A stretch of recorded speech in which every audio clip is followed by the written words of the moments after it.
there is a syllabus for gender sensitization plus how to deal with the issues related to the women and children. We can have more police officers in the police force, both at the cutting edge level in the police station as well as in the decision making level. That is one. Two, have a more frequent sensitization recruitment with aptitude, so on and so forth. All these things can certainly make a difference. Apart from other, what is called robust backup for the justice, like judiciary, prosecutions, witness protections, forensic science, so on and so forth.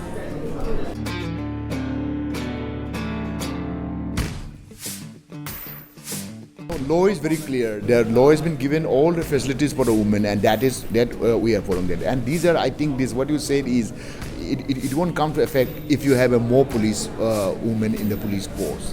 I believe that if there's any related to women and children, women can deal the problem in a better way. They can understand the problem in a better way. Number one. Number two, I believe they will have more sensitivity. They will have a more what is called sympathy. Then even the woman and the victim will have a more comfortable to tell everything to the woman than to a male member. It goes without saying. Then apart, when you have all the facts and figure by with the victims telling everything to the woman, so certainly it will have an impact on the conviction and for the investigation of the case.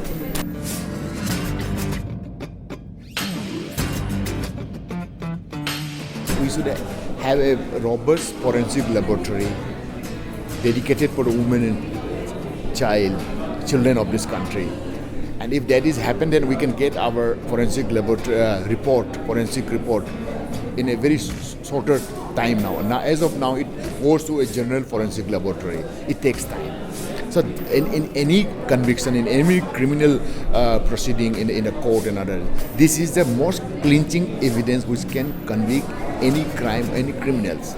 So when we have this is a sure shot for the justice being delivered in more shorter time.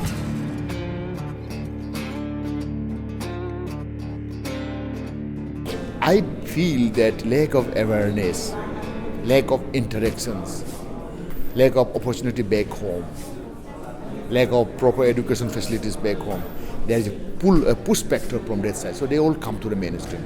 And since lifestyle is different, language is different, food habit is different, and many of our boys and girls or people from the northeastern states, they don't understand the language of the mainland, other states. So all these contribute together. And sometimes, yes, there has been a report of very unfortunate racial discrimination in the different part of the country. There was a Base Barua committee appointed by the government of India, and I was one of the members of that high-level committee to address and to examine and to recommend the problem related to the Northeast people in metropolitan cities.